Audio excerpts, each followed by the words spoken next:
As grandes empresas ligadas às redes sociais, né, elas estão preocupadas com o seguinte: a legislação no mundo, que é feita pela sociedade, no parlamento, etc. e tal, ela regula em grande medida o quadro geral da sua existência, do dia que você nasce ao dia que você morre. E isso é pacto.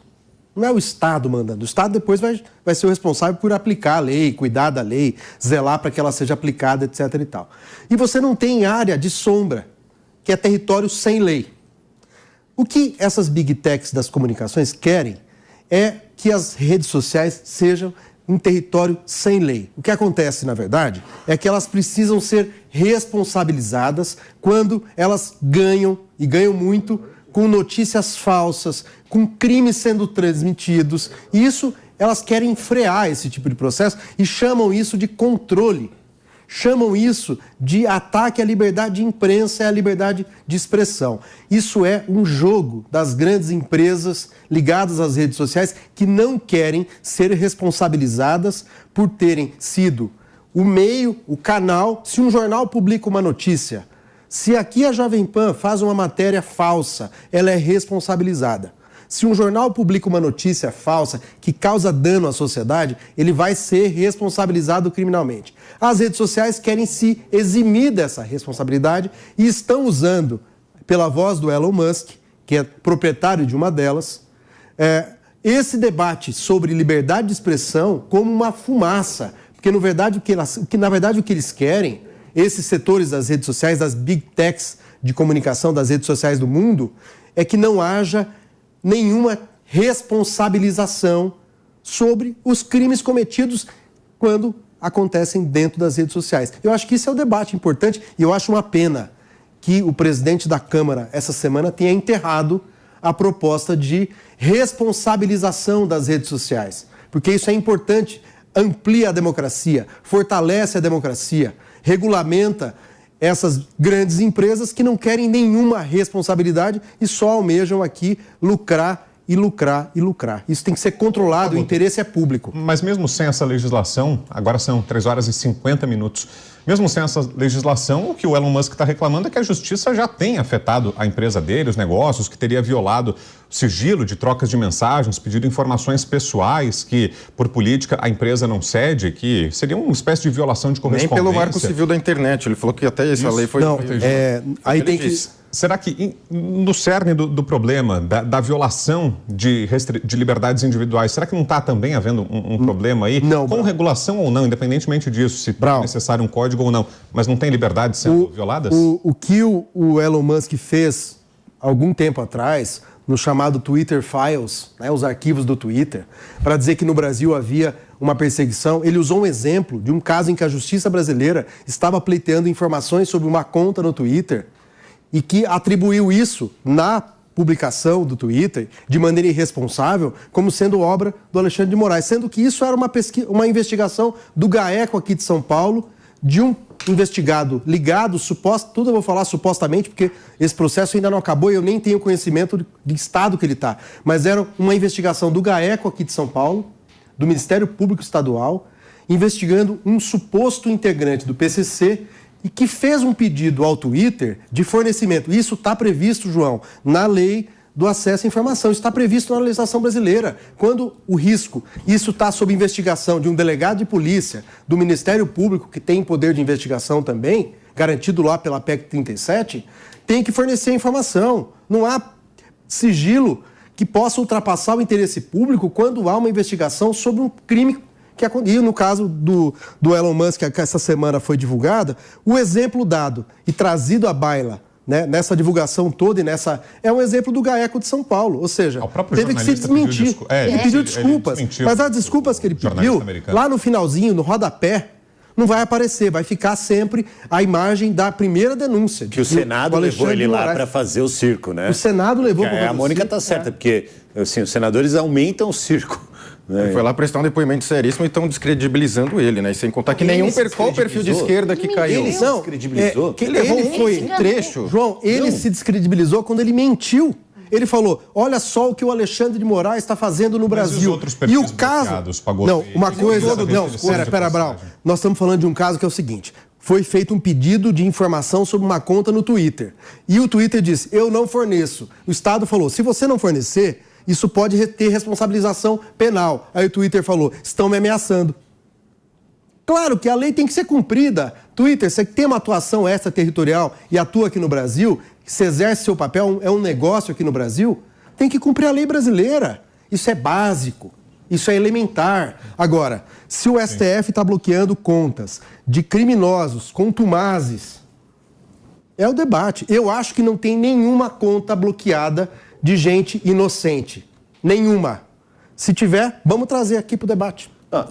Brau, só para contribuição final sobre isso, só primeiro reforçar, concordo que é cortina de fumaça para negócios bem estabelecidos e planejados que está se fazendo entre todas essas partes aí, que vão além do Twitter. Mas só para fazer uma memória aqui, o Musk não só cumpriu, como defendeu decisões judiciais para que se removessem contas, publicações e se prestassem informações sobre indivíduos que usam o Twitter na Índia e na Turquia, a pedido do... Não é nem por determinação judicial, a pedido do governo Modi na Índia, a pedido do governo Erdogan na Turquia, assim, governos de centro-direita para lá. Né? Então esses ele fica feliz em cumprir, foi tuitar dizendo que eu tenho responsabilidade de cumprir a lei dos países que eu atuo. Pô, e a Índia, muito mais do que no Brasil, inclusive. Ele censurou a BBC na Índia. Olha o tamanho disso. E aí vem aqui no Brasil dizer que está defendendo a liberdade de expressão, faz esse joguinho de cena com o Milei. Acho que aí tem mais, hein? Ele se põe num lugar... Desculpa.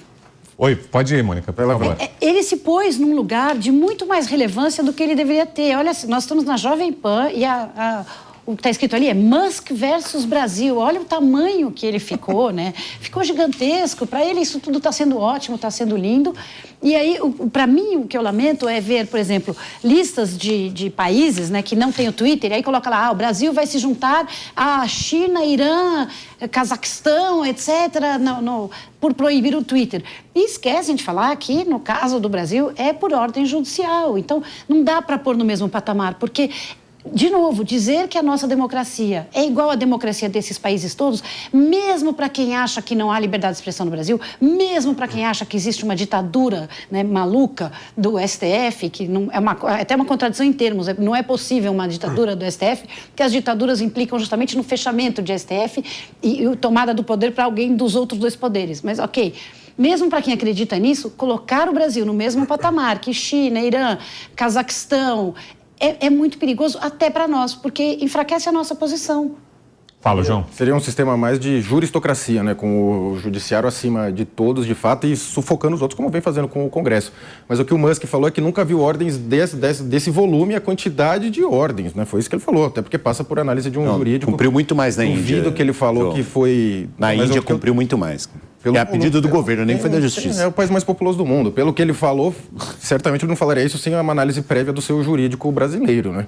O que ele falou foi que ele nunca viu desse tamanho, desse volume, e a gente basta olhar na internet qual o perfil de esquerda que foi derrubado, que chama os outros de fascista, genocida e tal. Nenhum foi derrubado e estão contando mentiras, seguem lá ativos com a sua liberdade de expressão. Mas quem que nós estamos julgando? Nós estamos discutindo o Musk, a pessoa do Musk e as coisas que ele faz, ou nós estamos discutindo como é que a gente fortalece a democracia no Brasil, preservando a liberdade de expressão? Essa que tem que ser a discussão. O que o Musk fez em outros países, eu não quero nem saber. Mas o caminho adotado está correto, Mônica, na sua opinião, da justiça brasileira para contornar esse problema aí de violações à democracia ou de qualquer risco à nossa institucionalidade? O caminho são essas decisões que vêm sendo tomadas ou elas são excessivas também? Não, nós sabemos que o nosso judiciário ele está muito maior do que ele deveria estar e ele está muito mais voraz e muito mais falante do que deveria estar. A gente já falou isso aqui no começo, que então, não desaparecem.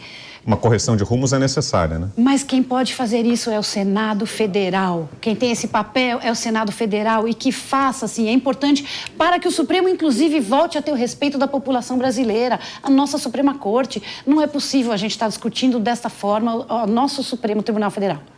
Será que pelo caminho errado chegamos à discussão correta? Será que, apesar dos personagens, do Elon Musk, mas o problema em si existe ou não, Pagotto? Rapidinho, 30 segundos para a gente fechar. Eu acho que não. Nós não estamos falando de uma realidade de cerceamento, João. Eu tenho uma divergência nesse tema. Eu acho que não tem aqui ninguém sendo bloqueado porque chegou no Twitter e escreveu que acha que alguém é fascista ou alguém é sei lá o quê, entendeu? As pessoas estão sendo... tem alguma restrição para algumas contas eternas, por conta de crimes cometidos, inclusive com gente que fugiu do país, facilitada pelo Estado brasileiro e está em fuga lá nos Estados Unidos. Os Estados Unidos se recusa. Alan dos Santos. Quando o Brasil mandou a ordem, o Ministério da Defesa lá não aceitou. Sim, ordem porque falou, não tem esse crime aqui. O Ministério da Defesa falou, não tem esse crime aqui. Veja, você que está em casa precisa saber. Quando um país recebe uma ordem de prisão de alguém que está lá, como viajante, turista, sei lá o quê, o Estado cumpre. Não tem essa. Ele analisa se tem o Estado não faz uma aferição. Peraí, eu não concordo. Agora, veja, no Brasil não está acontecendo o que está acontecendo nos Estados Unidos, que está ameaçando tirar o TikTok se o TikTok não transmitir a propriedade para empresas que têm ligação com os Estados Unidos. Isso sim é controle da liberdade de informação. Nosso tempo está esgotado. Foi bom o debate, hein? Ótimo programa. Deixa eu agradecer aqui aos integrantes da mesa. Estiveram aqui hoje a Mônica Rosenberg, o Leandro Ferreira, o Ronaldo Pagotto e o João Bellucci. Bom final de semana, gente. Até uma próxima. Tchau. Debate continua aqui na Jovem Pan, agora no 3 em 1, que já está chegando com o Evandro Cini, com todo o time. Bom programa por aí, Cini. Até mais. Valeu, Brão. Um abraço para você. Bom fim de semana a todos aí do Linha de Frente. Foi muito bom acompanhar esse finalzinho aqui e receber de vocês esse debate que agora continua aqui no 3 em 1.